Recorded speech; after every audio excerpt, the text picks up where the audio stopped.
Being domestic, I think, is great for everybody. One, sustainability, also helping our own economy, American made, better quality, better lead times, you know, freight charges are shipping costs, yeah. wazoo right now. You got everything that goes in the port that has to be going through customs, yeah. And then most of the time you end up returning all that crap back. You know, everything's junk. I know from a domestic standpoint, you know, Fostermation, you know, especially when it comes to us like outsourcing subcontracting or dealing with our material vendors, we take a lot of pride, especially in our local community, and it being a domestic partnership with our local subcontractors and our raw material vendors. You know, I'd say 95% of them being domestic raw materials suppliers. You know, we kind of value that. But with us opening up and bringing more stuff back here to this country, like, you know, opening up all the, like Pittsburgh, right south of us, used to be a huge steel manufacturer. And with all our plants closing down because everything going to China, if we bring it out back, well, one, it's also creating jobs, but two, it's right in our backyard. Lead times are gonna be a lot quicker. Yeah. I mean, that's our biggest factor right now with material lead times for quoting jobs. They're 4 to 6 weeks out on everything.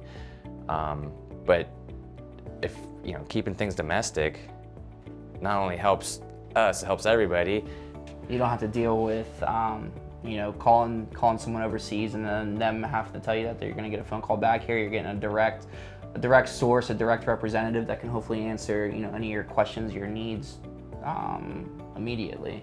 That's the other thing that, you know, we take a lot of pride in is our quality of our parts. And, you know, I've even dealt with numerous customers that have come to our company that initially was with our company and then left to get the overseas product, overseas pricing, and then they end up coming back to us just because of the quality standpoint, and have flat out said, like, you know, we noticed, you know, the quality and your tolerances and your specs were a lot better than the overseas products. So they initially came back to us.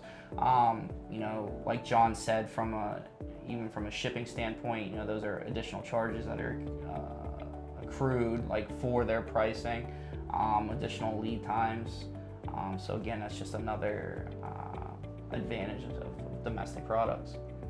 Most of the time I see like that with, you know, like one of our customers leaving for pricing, high volume, you know what I mean? But we can't, a couple cents, honestly, on the part.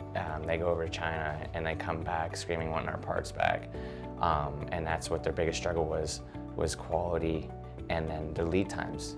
And then what happens with them doing that, their lead times, and they get pushed back even further because they have to return and reject everything. So then they have to send everything back, go through customs and all that stuff. So, and that's why they said, like, you know, they much rather pay the higher price here because they're saving it at the end, in the long run, with, again, lead times and also the quality and no rejections.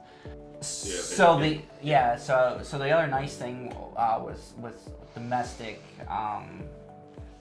manufacturers is, I would say that, you know, here in the United States we definitely have a lot of security measures when it comes to, you know, being DFAR compliant, whether it's being viruses, even with the internet and spam mail. You know, you deal with overseas companies, those security measures aren't as strict as in the United States.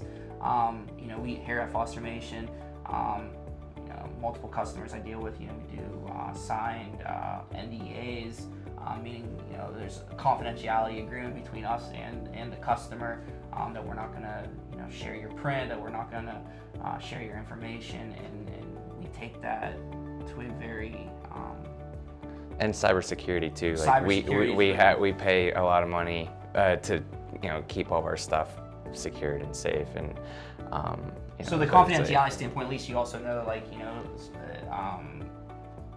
everything is staying in the United States, you know, with us.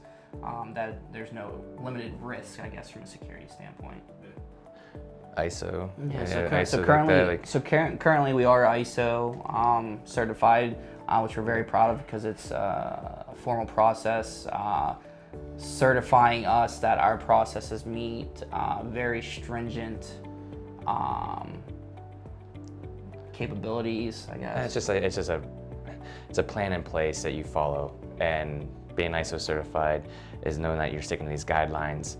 Your business is ran in order, A to Z kind of a thing, and then you have a paper trail for everything that you do that you can go back. So if you have a non-conformance or something like that, you can trace it back, figure out what happened. Being ISO, I think anymore everybody's got to be ISO certified. It's very important. A lot of people require it. And then there's a few things that we've been dipping into, and for like military stuff.